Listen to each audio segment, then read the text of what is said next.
Mes chers amis amoureux du succès, bonjour.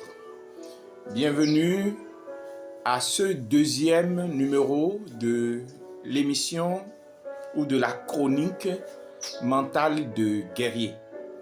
Vous avez eu droit au premier numéro il y a de cela 2 jours. Vous pouvez vous abonner à la chaîne. Vous pouvez également activer la cloche de notification pour ne manquer aucune de nos prochaines vidéos. Et vous pouvez également lâcher un pouce bleu si vous appréciez nos efforts pour vous apporter du contenu de qualité. Pour notre jeu de la dernière fois, avant d'aborder le sujet qui nous préoccupe ce matin, pour notre jeu de la dernière fois, du numéro passé, nous félicitons M. Gérard Koumagnon. C'est lui l'heureux gagnant du jeu de la dernière fois. Il y a eu en fait 2 réponses à la question que nous avons posée et qui était la suivante. Comment passer de quelqu'un qui doute, de quelqu'un qui a peur, de quelqu'un qui redoute la difficulté à quelqu'un qui affronte la difficulté, à quelqu'un qui accepte la difficulté, à quelqu'un qui vit la difficulté, l'attend et la résout. Donc c'était ça la question. Monsieur Koumagnon avait répondu, nous le rappelons, qu'il faut penser qu'il y a une faille dans cette difficulté qui pourrait nous permettre de la surmonter. Lorsque vous vous dites que la difficulté peut être vaincue, c'est déjà un grand pas pour la vaincre. C'est un aspect de ce que nous aurons à dire, mais c'est déjà beaucoup, c'est déjà très important. Et donc, nous décernons à M. Gérard Koumagnon un bonus, une carte prestige qui va lui permettre de bénéficier d'une formation du cabinet, à 50%. C'est-à-dire que c'est une carte qui lui permet d'avoir une réduction sur une formation de son choix du cabinet, une réduction de 50% sur une formation du cabinet. Nous félicitons aussi M. Roni Amoussou, qui n'a pas démérité. Lui, il a parlé plutôt de patience. Nous expliquerons au cours de cette formation pourquoi ce n'est pas la patience qui nous fait passer de la peur au courage. Nous l'expliquerons. Peut-être pas au cours de cette émission précisément, mais au cours de la série que nous sommes en train de faire. Alors, aujourd'hui, nous allons parler d'un aspect très important. Nous avons dit la dernière fois que c'est la manière dont vous percevez la difficulté qui détermine, n'est-ce pas, votre réussite ou votre échec. Mais cette manière dont vous percevez la difficulté engendre immédiatement autre chose. Ce que ça engendre, c'est la manière dont vous faites face à la difficulté. La perception engendre en fait, on va dire, l'action, si vous voulez, ou l'inaction, ça dépend. Donc, dans le cas précis, présent, nous dirons que tel que vous percevez la difficulté, cela détermine ce que vous ferez ou ne ferez pas pour résoudre ou ne pas résoudre la difficulté. De toutes les façons, aujourd'hui, nous allons voir les possibilités qui existent. Et nous allons essayer d'associer ces possibilités-là aux perceptions que vous avez de la difficulté pour que vous puissiez déjà commencer à comprendre pourquoi est-ce que vous n'évoluez pas, pourquoi est-ce que vous ne bougez pas, pourquoi est-ce que vous faites du surplace. En fait, la raison pour laquelle vous faites du surplace découle, comme je l'ai déjà dit, de la perception que vous avez de la difficulté.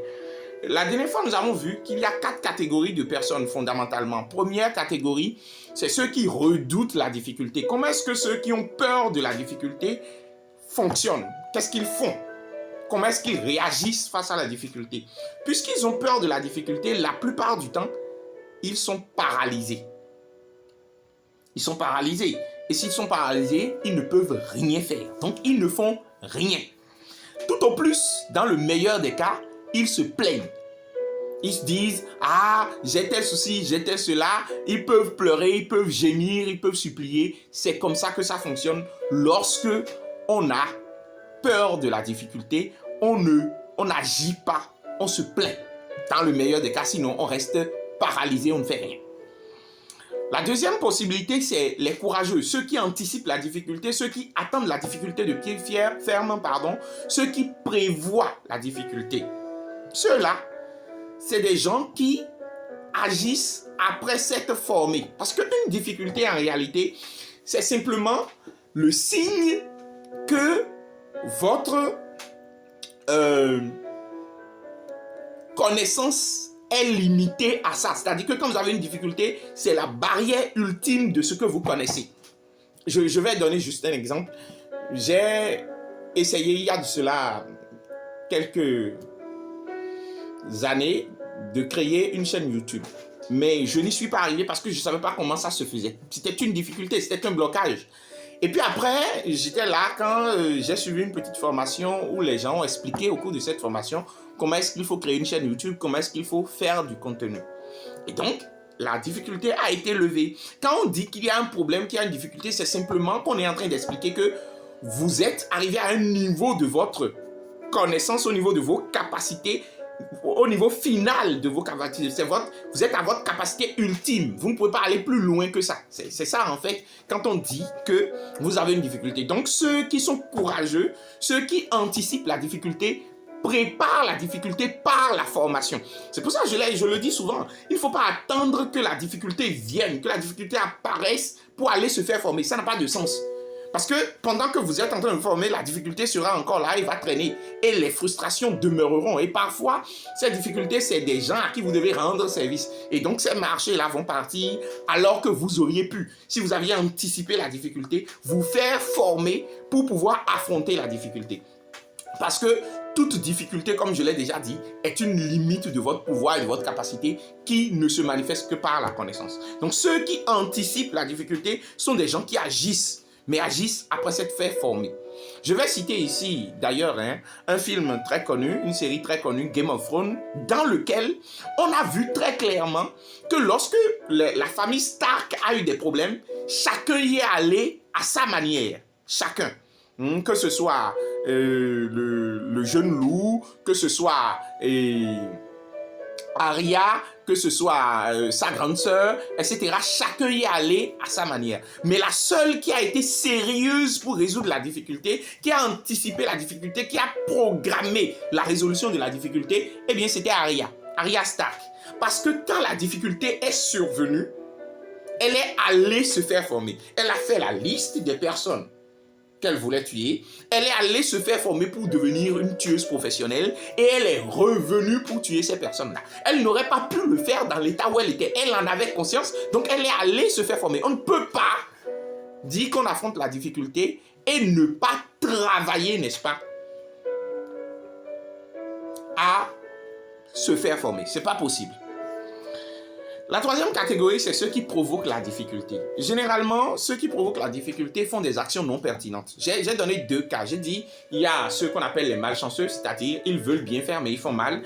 Et il y a ceux qu'on appelle les inconscients, c'est-à-dire qu'ils savent que ce qu'ils font n'est pas très bien, mais ils le font quand même parce qu'ils s'en foutent un peu. Donc, ça crée, c'est-à-dire ils créent des problèmes inutiles, des problèmes qu'ils auraient pu éviter.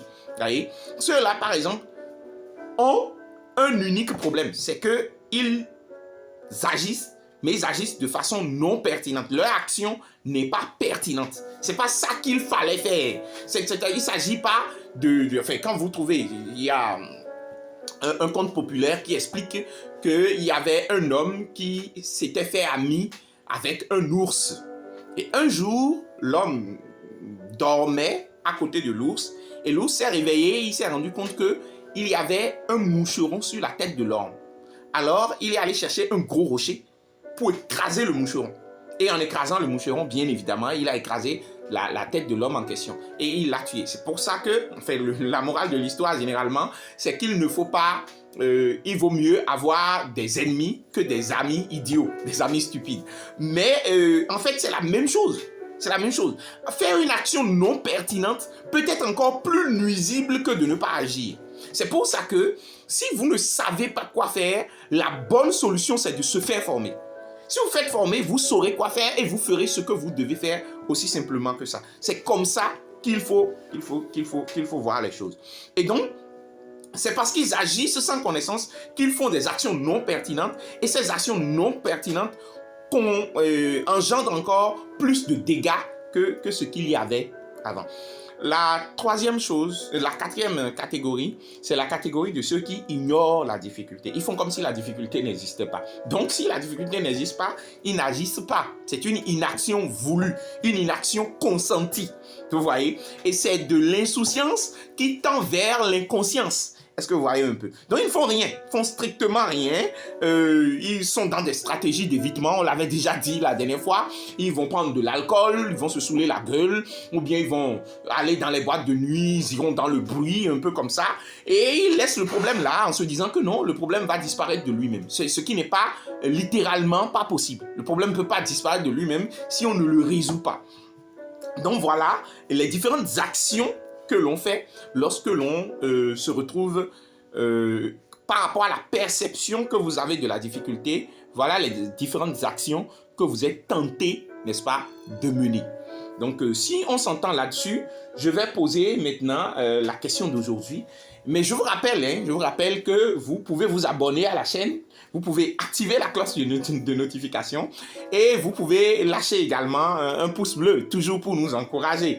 Donc, pour notre jeu d'aujourd'hui, je voudrais poser la question de savoir si vous... Enfin, d'abord, vous allez me dire en commentaire quelle catégorie, dans quelle catégorie est-ce que vous vous retrouvez. Je veux dire, pourquoi est-ce que vous vous retrouvez, est-ce que vous vous retrouvez par rapport à l'action que vous menez? Est-ce que vous êtes de ceux qui ne font rien, auquel cas on va supposer que vous êtes paralysé par la peur ou bien que vous êtes insouciant, voire irresponsable?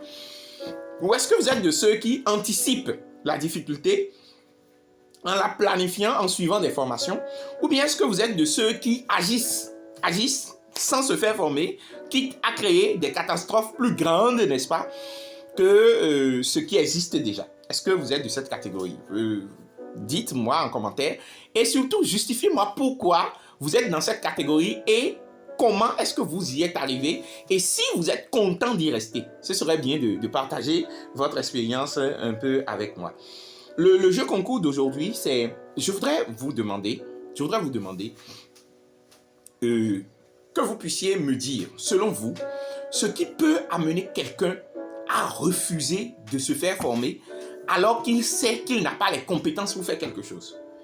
Il refuse de se faire former, mais il agit quand même, quitte à créer des problèmes plus graves. Qu'est-ce qui peut pousser quelqu'un à faire ça? Est-ce que c'est de l'inconscience? Est-ce que c'est de l'ignorance? Est-ce que c'est de la stupidité?